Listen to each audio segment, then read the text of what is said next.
안녕하세요. 노페이크 이슈 채널 팩트남입니다. 며칠 전 튀르키예 칸의 첫 비행으로 대한민국을 비롯한 여러 나라에서 많은 의견들이 나오고 있습니다. 그 중에 우리만큼 또 핫했던 나라는 바로 인도입니다. 인도의 AMCA 프로그램보다 늦게 시작한 프로그램이 먼저 첫 비행을 했다는 충격과 이 기체가 파키스탄에서도 투입될 수 있다는 가능성으로 이 전력의 공백을 어떻게 메꿔야 할지 한참 의견이 분분합니다.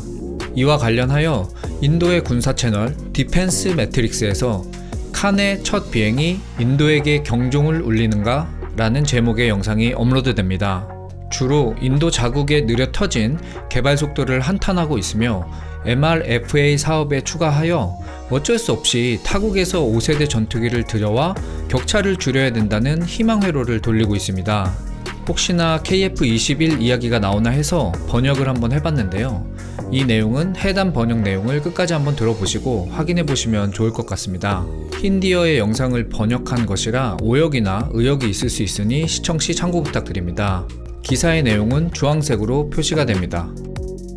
어제 튀르키예 칸 전투기의 첫 비행이 실시되었습니다. 이는 10여 분 이상 동안 지속되었고 튀르키예의 중요한 이정표였습니다. 이 첫 비행으로 우리가 확인할 수 있었던 것은 튀르키예의 프로그램이 시간에 맞춰 진행되고 있었으며 이 항공기가 2030년부터 튀르키예 공군에 투입되기 시작할 가능성이 있다는 것입니다. 그리고 동일한 시간대에 파키스탄 공군에서도 투입될 수 있을 것입니다. 칸의 개발이 우리의 AMCA 이후에 시작이 되었고 첫 비행이 이미 실시되었다는 것을 알려드리고 싶습니다. 비록 튀르키예가 이러한 고급 플랫폼을 개발한 경험이 없음에도 불구하고 튀르키예가 보여주고 있는 관리 기술과 진전은 매우 인상적이며 우리는 어디에서 효율성을 잃어버리고 있는지 눈을 떠야 합니다. AMCA에 대해 이야기하자면 아직도 펀딩 작업이 시작되지 않았으며 심지어 SPV에 어떤 회사도 참여하고자 나서지 않고 있습니다. 그래서 이것은 우리의 집단적 실패라고 생각을 합니다. 또한 우리는 파키스탄 공군이 5세대 중국 J-31 전투기를 도입하고자 한다는 것을 알고 있으며 이에 대한 공식 발표가 있었습니다. 그러므로 우리가 J-31의 능력에 대해 고려해 본다면 아마도 이것은 라팔과 비교되며 라팔이 이 플랫폼을 대항하기에 충분할 것이라고 이야기되고 있습니다. 이 5세대 전투기 칸은 우리 인도에게 국방 안보에 문제가 될 수 있습니다. 현재로서는 이 능력에 대한 자세한 정보가 많진 않지만 튀르키예가 개발하고 있는 기술들을 고려해 볼 때 라팔이 이 플랫폼을 대항하기에 충분할 것 같지는 않습니다. 우리 또한 5세대 플랫폼이 필요하며 칸의 첫 비행은 우리에게 경종을 울리고 있습니다.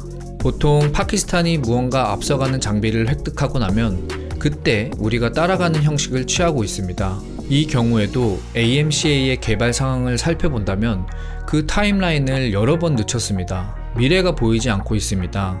중국이 인도 국경 근처에 그들의 5세대 J-20을 배치하고 있으며 우리는 라팔 외에 다른 현대 전투기를 도입하지 못하고 있습니다.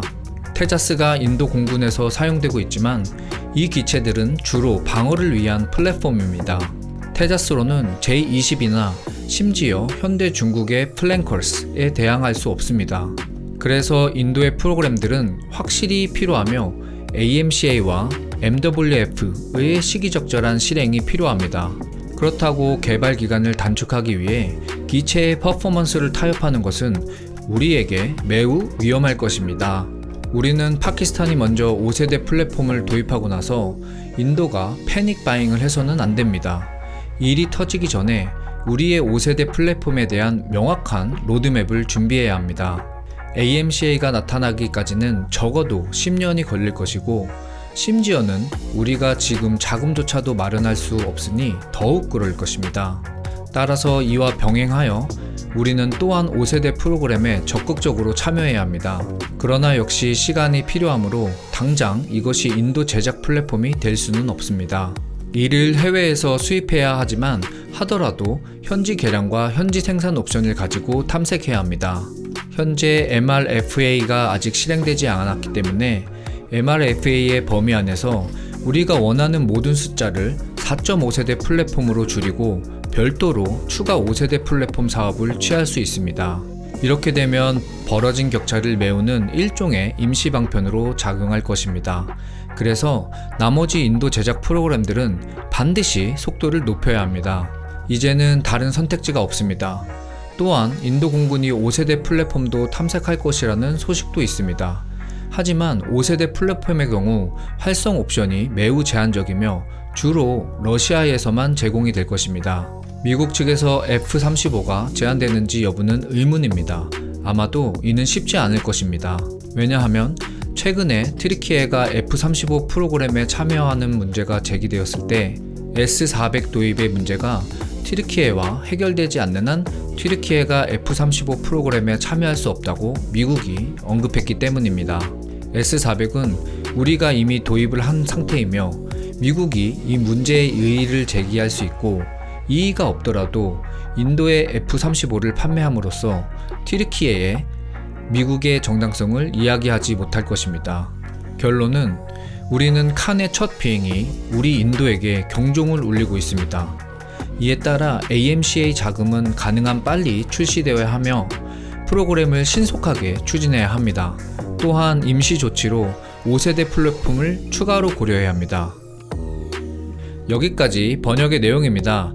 이어서 좋아요를 가장 많이 받은 재밌는 댓글이 있어서 하나 가져와 봤습니다. 내가 17살에 온라인에서 LCA 프로그램을 봐오기 시작했는데요. 벌써 저는 43이 되었어요. 그리고 3-4번 정도 에어로 인디아에 참여해서 정부 과학자들과 이야기를 해봤는데요. 실패에 대한 두려움이 전혀 없어 보이더라고요. 프로젝트가 타타나 마인드라 같은 큰 기업에 맡겨지지 않는 이상 80살이 되어도 AMCA가 완성되는 것을 보지 못할 것 같아요. 아하하하. 이전에 자동차 회사에서 근무를 할 때 인도와 일을 많이 했었는데요. 그때도 느낀 것이 인도에는 참 낙천적인 친구들이 많구나 라고 느꼈는데 이 댓글을 보니 역시 참 여유로워 보입니다. 인도 사태를 들여다보면서 역시 방위산업은 자국에서 진행되어야 하며 계획에 맞게 철저히 준비를 해야 된다는 것을 다시 한번 깨닫게 되었습니다. 이상 노페이크 이슈 채널 팩트남이었습니다. 즐거운 주말 마무리하시길 바랍니다. 감사합니다.